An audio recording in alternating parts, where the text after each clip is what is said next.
Hello, friends. This is the Truth for Your 20s podcast, and I am releasing a day later than normal because we just got a new puppy. You guys need to go check my Instagram. I have a reveal of surprising our daughters with a puppy. Our youngest daughter has been asking / begging for a puppy pretty much since she could talk. And it happened. It just happened just a few days ago. And so we basically have a newborn at our house getting up in the middle of the night, but of course, endless snuggles and puppy kisses, and we're just in puppy heaven over here. But releasing the podcast a little later, although I'm really excited about this episode. This is Q&A from social media, questions that come up a lot on my comments from TikTok and Instagram, and then I just did one of those little stickers. What questions do you have for me? What do you want me to unpack more on the podcast? So I did that, and actually my co-host, Hannah, you're going to meet her. She's my intern. She's fabulous, and she gets to kind of co-host with me. But before we do any of that, I am trying to reach 200 podcast reviews on iTunes. And so I want to read the review of the week. I love this one. It says, best advice ever. I love listening to Katie's podcast. If you're looking for great advice on being a godly woman, look no further. Katie covers so many topics, including those the church tends to shy away from. She's been a huge help in my life, and I recommend her to anyone and everyone. Single, dating, or married, Katie speaks truth to every 20-something's life. Thank you for all you do. Oh, thank you so much for this review. It just means so much because reviews are like the comment section of a social media post. They really help the magic happen for people to stumble across this podcast and download it more. As always, thank you so much for being here. It is our kids' spring break, so I'm just like in puppy land, in off schedule land. So anyway, thank you for your patience with me as this comes out a day later than normal, but I hope you enjoy this episode. And if you do, I would love it if you take a screenshot, share it on your social media so other girls can find us. All right, here we go. Hello, and welcome to the Truth for Your 20s podcast. My name is Katie, and I have a co-host today, Hannah. Say hello, Hannah. Hello, everyone. Hannah has been my intern for 4 years now.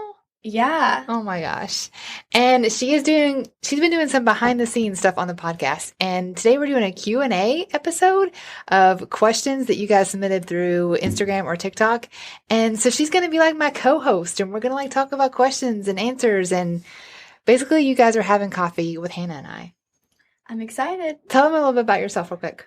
Okay, so I am 21 years old, and I think I started with Katie whenever I was a sophomore in college, and I'm currently a graduating senior, so super sad to be leaving her, but they grow up so fast. But here we are, and we're going to do a podcast recording on Q&A, and this is going to be fun. By the way, we are in a fancy studio, and we're like not even used to all this fancy equipment. We're like, oh, look at all these bells and whistles. So we're like kids in a candy store over here with all these fancy microphones. But yeah, you want to just dive on in? Yeah, so our first question is how to stay motivated when you're going through a sluggish period in life. Well, and first of all, Hannah, feel free to, interject because I'm not the expert on all the things for sure. But yeah, I'm sure you might have some feedback. But I mean, we all go through sluggish periods, right? I would say my first answer is community, because I think a lot of times we feel sluggish when we're alone and, kind of isolated. And I've shared this before, but I found it fascinating. With one of the interviews we had, they were talking about friendships, and they said that when women, before washing machines were invented, that women would go to the river and wash their clothes together. I have a point, I promise. And so they're all hanging out together in the river, washing their clothes, and they have that community and they have their friendships.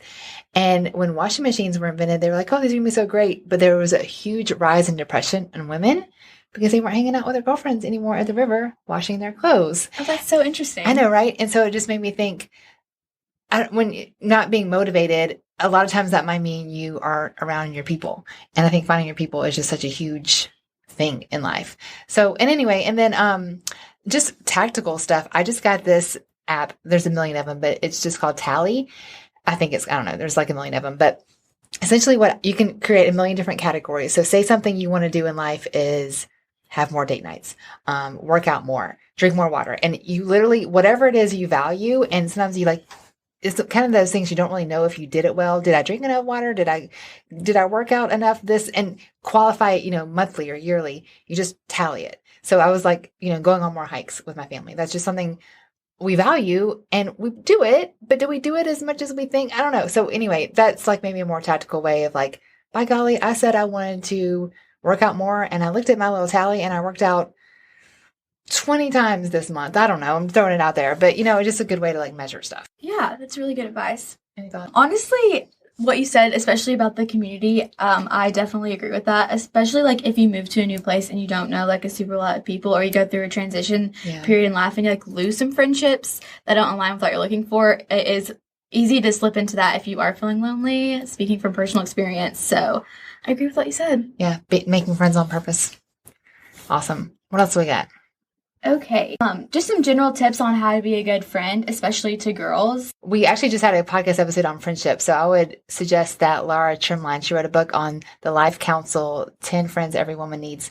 And she was cautious to say that 10 friends because people, like, sometimes you get overwhelmed, like, oh, I don't know if I have 10 deep friendships. But sometimes it's just the friend you see on a regular basis when you go to the whatever, and sometimes that's the friend that you've had since second grade that you don't see very often, but you pick up right where you left off when you're in the same hometown or whatever it is.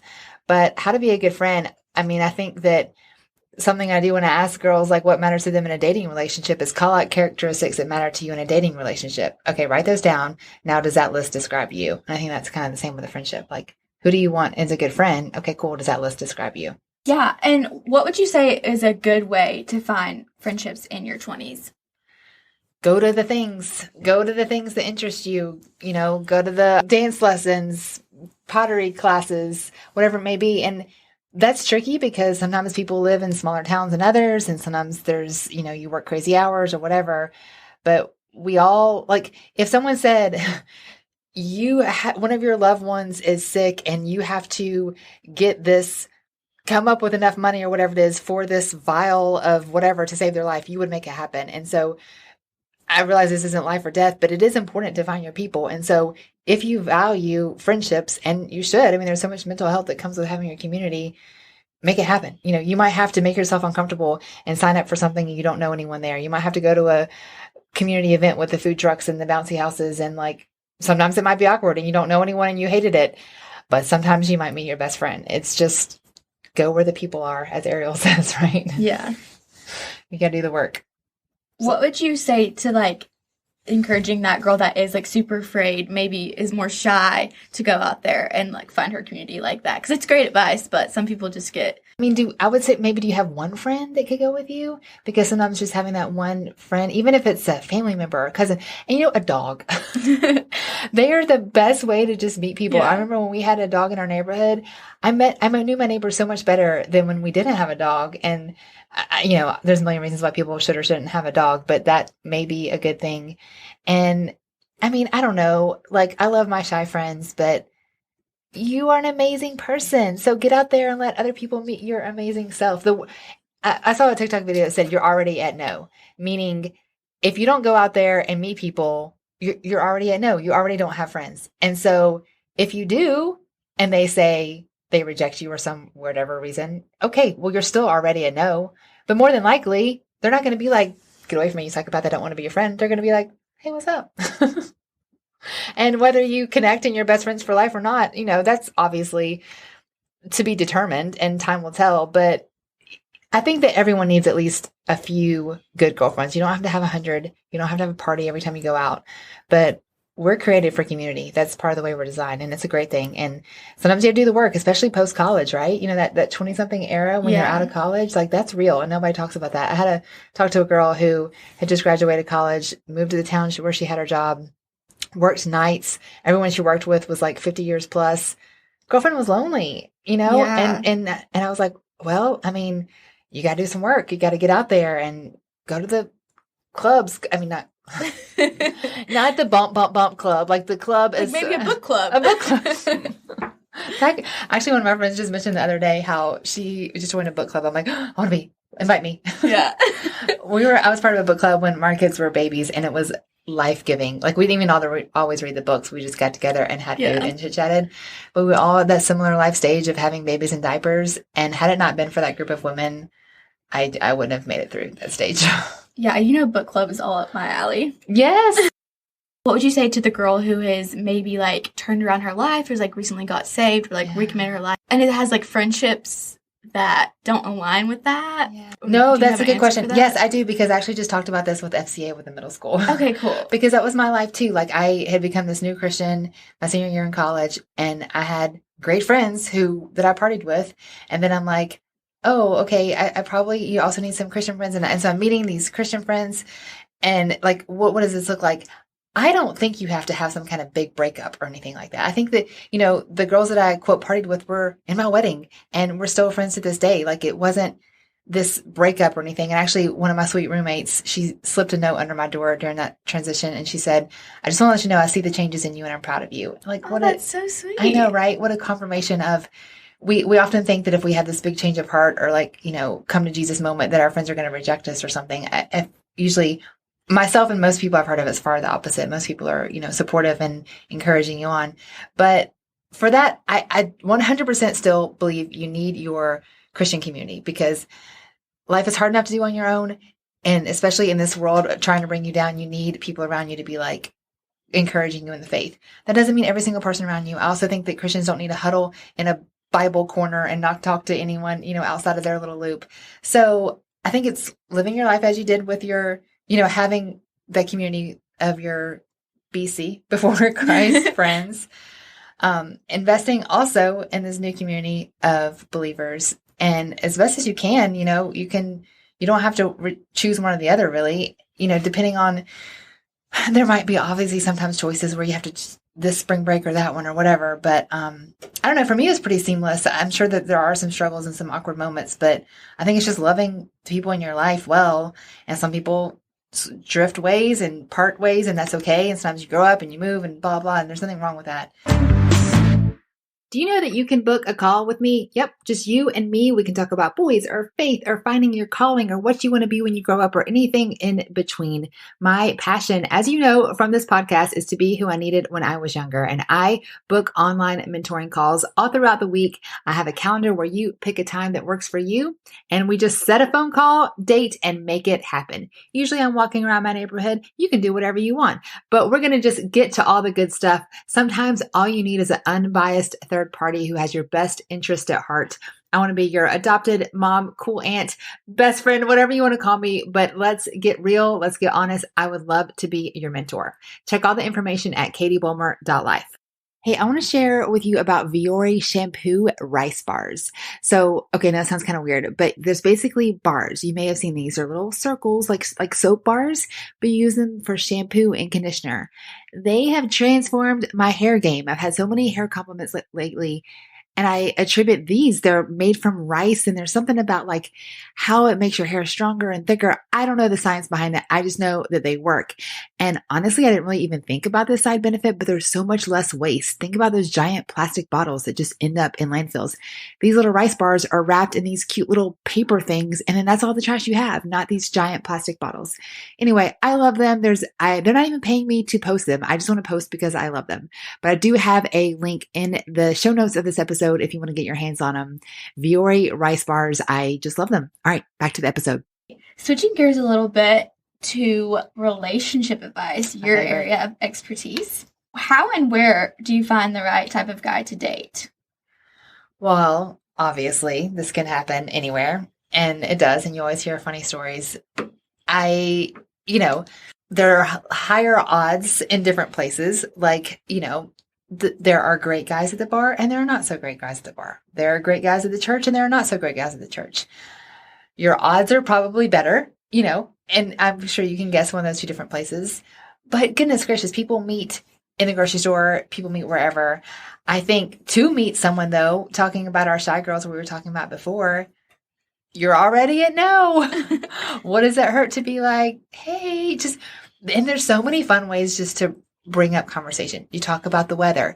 Maybe they're wearing a shirt of your favorite band. Like, just break the ice. At a coffee shop, hey, what's good here? There are so many ways to just bring up conversation, and it gets more comfortable the more you do it. So maybe practice with a grandma, because You're not intimidated. She's probably going to be nice to you and just bring up random conversation. And then you're like, oh, she didn't kill me. Like everyone survived this conversation, especially if you're really shy, that might be harder. And then honestly, I think it's kind of fun. I like to just randomly talk to everyone because I'm psycho. But, but then if you see a cute boy and your palms are sweating a little bit and, you're at a food truck and he's behind you and you're like, hey, what kind of tacos do you like here? And I don't know. It just might be an icebreaker. And then you might tell your grandkids one day you met at a food truck. You never know. That would be a cute little story for later on. Yeah. How do you differentiate between falling out of love or just going through the phases of relationship? How do you differentiate falling out of love versus the stages of relationship? So I think what she's meaning is there's this first stage of infatuation, which is where you're all googly-eyed over each other. You cannot spend enough time together. Like, you think no one has ever loved like this before. It's adorable, whatever. And then there's dating 2 or 3 years and sometimes, just kind of perhaps feeling lackluster. I want to ask a lot of follow-up questions because like if you're feeling like you're out of love or are you just missing the sparks? So in a marriage relationship, sometimes you'll hear this of like, oh, I just fell out of love. Like, did you stop being intentional and did you stop pursuing each other and did you stop learning and growing together? Because when you go on dates, that when you're dating, that you're getting to know each other and you're like romancing, you're like, oh my gosh, this person is so cool because blah, blah, blah. Well, 20 years in, there's still stuff to be learned about each other and you grow. Like I didn't know my husband when we lived in Chattanooga. I didn't know him in the job he has now. I didn't know him as a father. Obviously all of these things and these roles change in our life. And so continuing to invest in getting to know each other. Now, if you're dating and you're feeling like, okay, I was googly-eyed over him and now I'm not so sure, I have a lot of follow-up questions. Yeah. I mean, I always ask the people closest to you, if your friends and your mama and your sister is like, that might be something to pay attention to because they love you and they want what's best for you. Not 100% time. Sometimes your daddy might just be super overprotective because that's a daddy and there's no one in the world good for his baby girl. But sometimes if everyone in your life is being like, sister, you might need to break up with him. You might need to listen to them. So I don't know. There's a lot more questions I need to ask about that, but hopefully that helps kind of differentiate where she might be thinking. But this person asks, my faith is important to me, but I'm currently dating someone that is not a Christian. How should I go about that relationship? Okay. A few things. I'm curious. Well, first of all, my sweet friend, let's look in the mirror. Because if you say your faith is really important to you, if you're in a relationship, especially a super long one, where this has never come up, how important is your faith to you? I'm saying that with love. But, that's the realistic thing. Because if your faith is truly important to you, it's not just something you keep in your back pocket. It is your life. It is your everything. And I can't hang out with Hannah for 2 hours and not talk about my kids, or my family. Like that's important to me. And so, actually this was a separate girl who reached out on Instagram, this question, but I remember a while back, I had a girl reach out and says, I've been dating my boyfriend for, a year and a half and I'm an atheist or he's an atheist and I'm not. How do I address that? I'm like, well, how has this not come up? Like what? Anyways. So, but there's a lot of nuances here. Perhaps you both faith was not important to you at the beginning and now it is to you or it is to him. And so that's something that comes up a lot. So I would, first of all, you can't come out with him like, you need to get your life right. I've got my life right. Like that is not helping anyone. I would almost come at it apologetically as if, hey, I want to apologize because when we first started dating, let's say it wasn't important to you at the beginning. I did not communicate how important faith to me was at the time because I didn't know. It wasn't important to me at the time. But now, I'm listening to this book. I read this book. I'm listening to this podcast. I'm seeking out Christian community. I'm going to church and I'm realizing Jesus isn't just something for when I'm a grandma. Like I want him to be part of my life. Like I'm realizing that this isn't my mama's faith. I want this to be mine. And like my heart is transforming. My life is transforming and I love you and I want you to be a part of this. And I want to invite you into this journey. Here's some resources that I'm learning about. Here's some people I'm learning from. I would love for you to be on board with this. And remember, you've been thinking about this for months and you're bringing this to him and you can't expect, oh, well, hot dang. Yes, sirree. Let me read the Bible front to back. He might be hesitant and that's okay. You need to be patient. there is going to be a point at some point where, several months go by and you are growing in your faith and he might be like, yeah, no, thanks. I do not believe you should marry someone if you have completely different faiths like that. People think about getting married and they think about having babies. I have teenagers. We are talking about serious dating. We're talking about matters of the faith. We're talking about one day, this guy you are going to be married to, you're going to have those conversations. And if y'all are on the same page in your faith, that's going to be a problem. And, yes, people can grow. Yes, people can change. But in that instance, I wouldn't marry potential. So I have strong feelings about that. Yes. Kind of in that same vein, like what are some other important questions before agreeing to go on a date, dating someone, that kind of thing? Yeah, gosh. Well, depends on how you meet. It depends on, sometimes you might be friends for a while. If you're just meeting like on a dating app or something. I mean, I'm a big believer in a shared faith. And so a lot of people, especially in the South, might be like, oh, yes, I love Jesus because my grandma went to church. Like, that's adorable. But is that real in your life? And if that's important to you, I see a lot of guys and girls making excuses or half-hearting this faith thing. And that is not a thing. That is a lukewarm Christian. And that is, the Bible says, I would rather you be straight up, I'm an atheist or I believe in the devil versus, oh yeah, I'm a Christian, but nothing in my life portrays that, because that's confusing. That's what people get upset about. That's what people looks at the church and says that's hypocrites. Yes, my faith is important to me, but I'm, shacking up and doing all these things that don't represent what a believer should look like. Like that's confusing. And so I think you're all in or you're not. And so when it comes to faith, if you're all in, I think your potential boo thing should be all in.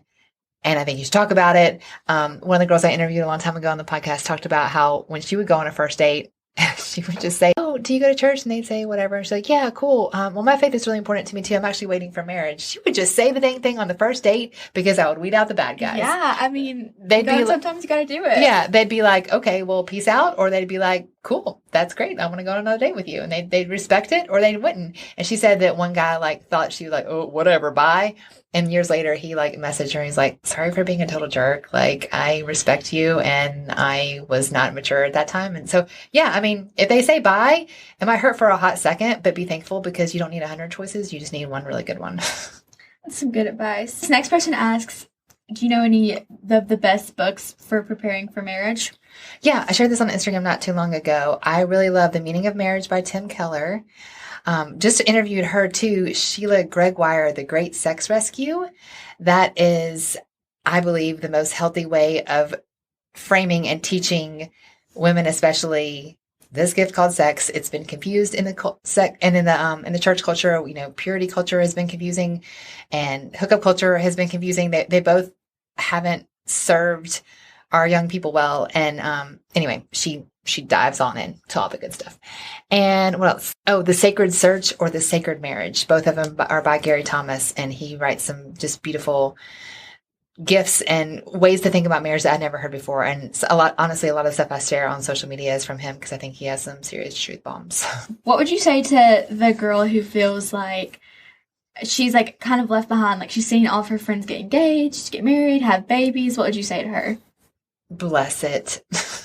It's not a race. It's not a contest. You see that because social media is going to give you the most liked and the most, commented on posts. And so it feels like everyone, but it's not everyone. I remember feeling that way when I was 24, basically an infant. And then I remember literally on my wedding rehearsal, looking at all my bridesmaids, only one was married. And I would have told you, everyone I know is getting married. I'm the last one. No, they weren't. It just felt that way. And this was even before social media was super big. So it feels that way. And I get it. And I don't mean to just discard how you're feeling, because that is real and that is true. And I understand what you're going through. I just want to remind you, it's not everyone. And then at the same time, I don't know, the best gift you can give yourself in your future marriage, and the best thing you can really even do about it, is just working on the best version of yourself. And so, I was just talking to my friend about going to counseling, and And her mom was like, well, I'm sorry you feel like you have to go to counseling. It doesn't mean anything wrong with you. Like, what a beautiful gift to give yourself in your future relationship. Do stuff that interests you. Run 5Ks if that interests you. Go to book clubs. Stuff that we talked about. But then you're going to meet people. Then you're going to meet people along the way. And then, Heart of Dating, Kate Warman, she talks about how you don't have to wait till you're in a relationship to be romantic. Buy yourself. You can buy yourself now. And it might sound cheesy, but like go on a fun picnic date with your girlfriends. You can be motherly. You can watch the nursery at church. Your life is not on hold 100%. I want you to hear that. And what's more attractive, right? A girl sitting around saying, oh, I'm waiting for my husband versus a girl going out and living their best life. And I know most girls know that. And you're like, yeah, I get it. And I want to hear that, understand you. And I'm not saying to discard those feelings, but the best thing you can do about it is do those things. And then don't forget praying about it. Like, we forget that it used to be the only people that could pray were these priests who sacrificed all these lambs and burned all these incense and went through this whole ritual to go in this room with a giant curtain to pray. And if there's anything wrong with him, he would legit drop dead. Read your Bible. It's a thing. And then the veil was torn when Jesus died. And then all of us can talk to the God of the universe at any time we want to. What a gift. And so pray about those feelings and pray for a future husband. Tell us about what's going on with Hannah, if you want to. What do you got next in life? You know what? I don't know. That's okay. That's okay. I am graduating college in May. We're recording this in the end of March. And I just recently decided that I'm going to move back to my hometown, which is something that I never thought that I was going to do, but it's just the best decision for me at the moment. And it's scary, and I'm just leaving it up to God, which is scary. So do you have any advice for me? Oh, I love you, Hannah. I think that you're 100% right, because we as humans are like, I want to know my 5-year plan. I want control. And leaving it to God sounds terrifying. I 100% agree with everything you're saying. I have just found in my life that He is good and He can be trusted. And I have to tell myself that sometimes until I believe it. And especially right now when you're having a fruit basket turnover of your life and you're like, but are you sure? And I would like to know at least the next 6 months. And He's like, nope, just one step at a time. It's not comfortable. And I'm with you. I'd rather have a 5-year plan as well. But I think 2020 showed all of us that even when we have a 5-year plan, it can be thrown up in the air and change. And so something I pray every girl that I mentor is, you don't have to give her the whole plan, but give her the next step and give her wisdom for the next step.